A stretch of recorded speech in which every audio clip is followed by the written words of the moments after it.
SSC 26 শিক্ষার্থীরা ভর্তি পরীক্ষা নাকি এসএসসির ফল কোনটার মাধ্যমে তোমাদের একাদশ ভর্তি হবে সেটা নিয়ে কথা বলবো এবং ডিটেলস আলোচনা করব। কারণ তোমাদের রেজাল্ট প্রকাশের পরপরই তোমাদের কলেজ ভর্তি এবং কলেজ ভর্তির পুরো প্রসেস নিয়ে আমরা কিন্তু আমাদের ইউটিউব চ্যানেল, ফেসবুক পেজে তোমরা অনেক ভিডিও পাবা।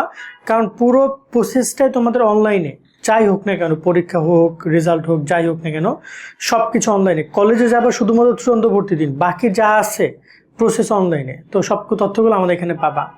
তো এখন কথা হচ্ছে এই ভর্তিটা তোমাদের কিভাবে হবে। প্রথমত আমি একটু ক্রস দিয়ে দিই, ভর্তি পরীক্ষা হবে না। ভর্তি পরীক্ষা হলে তোমাদেরকে অনেক আগে জানাতো এবং তোমরা সেই অনুযায়ী প্রিপারেশনও নিতা। সো ভর্তি পরীক্ষার সম্ভাবনা নেই। তবে হ্যাঁ, কয়েকটা কলেজে ভর্তি পরীক্ষা হয়, যেমন নটরডেম, তোমার আরও বেশ কয়েকটা কলেজ আছে। তো সেই কলেজগুলোতে ভর্তি পরীক্ষা এবং তারা অনেক আগেই জানিয়ে দেয়।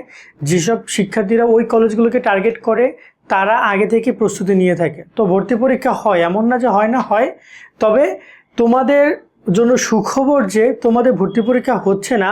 তোমরা যে এসএসসি রেজাল্টটা পাবা, সেই রেজাল্টের আঙ্গিকেই তোমাদের তোমাদের যদি আমি বলি, সেই রেজাল্টের আঙ্গিকেই তোমাদের এই ভর্তি কার্যক্রমটা চালু করবে। তবে সামনে যারা 28, 27, 28, 29 আছে, ওদের ভর্তি পরীক্ষা চালু হইতে পারে, সেরকম একটা সম্ভাবনা তৈরি হয়েছে। কারণ এরকম রেজাল্টের মাধ্যমে আর মূল্যায়ন তারা করাতে চায় না। তো তোমাদের জন্য একটা গুড নিউজ, এসএসসি 26-এর রেজাল্ট দেখতে তোমরা তোমাদের গুগল প্লে স্টোরে গিয়ে এই এসএসসি রেজাল্ট 2026 লিখে সার্চ করে কমলা লোগোযুক্ত অ্যাপসটা আসবে, এটা ইনস্টল করে নিবা। আমি অ্যাপসের লিংক কমেন্ট এবং ডিসক্রিপশনে দিয়ে রাখবো। অ্যাপসে প্রবেশ করার পর তোমরা চলে যাবা এসএসসি রেজাল্ট দেখুন অপশনে। রেজাল্ট দেখুন বাটনে তোমরা ক্লিক করার পরে তোমাদের সবগুলো অপশন আসবে। এখানে ই-বোর্ড রেজাল্ট অপশনে ক্লিক করে তুমি তোমার রেজাল্টটা দেখতে পারবা। এছাড়া মার্কশিট সহ সকল বোর্ডের ওয়েবসাইট থেকে তোমরা রেজাল্ট দেখতে পারো। সেখানে ক্লিক করে সবগুলো বোর্ডে আলাদা আলাদা ওয়েবসাইট পাবা, এখান থেকে রেজাল্ট দেখতে পারবা। তোমার এখানে ফল পুনরীক্ষণ, তোমার কলেজ ভর্তি, বোর্ড ভিত্তি, এগুলো রেজাল্ট তুমি এখান থেকে দেখতে পারবা। যে তোমাদের এই বিষয়ে কথা হচ্ছে। আর এখানে তোমাদের রেজাল্ট প্রকাশ করা হবে, তোমরা জানো তোমাদের রেজাল্ট প্রকাশ করা হবে চলতি যে আগামী জুলাই মাস আছে, জুলাই মাসে 20 জুলাই তোমাদের ফলাফল প্রকাশ। এই যে ফলাফল 20 জুলাই প্রকাশ হবে, এরপরে কিন্তু সর্বোচ্চ তোমরা যদি বলি 10 থেকে 15 দিনের গ্যাপ থাকবে। জাস্ট 15 ডের মধ্যে তোমাদের অনলাইন আবেদন শুরু হয়ে যাবে। তোমরা অনলাইনে আবেদন করবা। আমি তোমাদেরকে এখানে একটু কথাগুলো, নিউজটা একটু পড়ে শোনাই।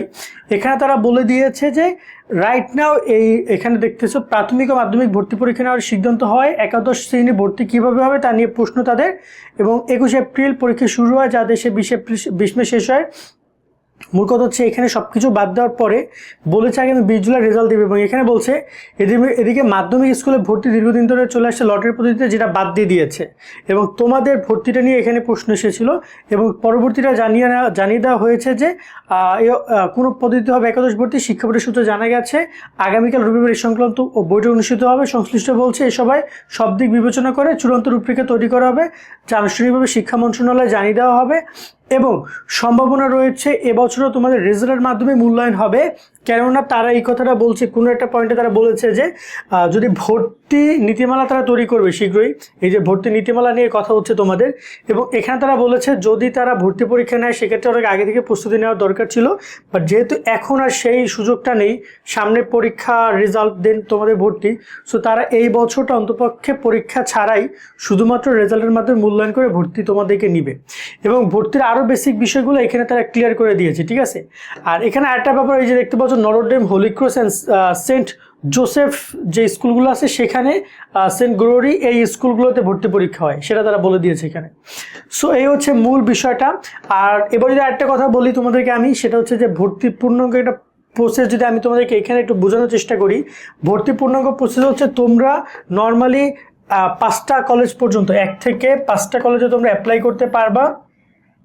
সর্বোচ্চ 10টা পর্যন্ত কলেজে অ্যাপ্লাই করা যাবে, ঠিক আছে। 5টা থেকে 10টা কলেজ পর্যন্ত তোমরা অ্যাপ্লাই করতে পারবা, মিনিমাম 5টা। আমি আবারও বলেছি, সর্বনিম্ন 5টা কলেজ এবং সর্বোচ্চ 10টা কলেজে অ্যাপ্লাই করতে পারবে, এরকমই নিয়ম থাকবে তোমাদের। এবং এই 5টা কলেজের মধ্যে যে কোনো কলেজ বা যে কটা তুমি কলেজে অ্যাপ্লাই করবা, সেখান থেকে তোমার রেজাল্ট যত ভালো থাকবে সেই কলেজগুলো তোমাকে নেওয়ার পসিবিলিটি তত বাড়বে। তবে এইটা শুধু একবার না, এরকম প্রায় 3বার ভর্তি কার্যক্রম চলবে। 3বার তুমি যদি প্রথম ধাপে চান্স না পাও, দ্বিতীয় ধাপে তোমাকে আবার দেখবে, আবার অ্যাপ্লাই করার সুযোগ দিবে, তৃতীয় ধাপে তোমাকে আবার অ্যাপ্লাই করার সুযোগ দিবে। এভাবে করে করে কলেজ ভর্তি কার্যক্রম চলবে এবং সব অ্যাপ্লাই অনলাইনে নিজের মোবাইল ফোন থেকে করতে পারবে। অ্যাকাউন্ট ক্রিয়েট করে করে নিজের মোবাইল ফোন থেকে করতে হবে সব কিছু। তো যাই হোক, এটা আমরা তোমাদেরকে ডে বাই ডে যখন যখন আসবে আমরা তোমাদেরকে জানিয়ে দেওয়ার চেষ্টা করব যে কীভাবে এই ভর্তি কার্যক্রমটা পরিচালনা করা হবে। ঠিক আছে, আজকের মতো ভিডিও আমরা এখানে শেষ করছি। সকালে অনেক অনেক ভালো থাকবা। আল্লাহ হাফেজ।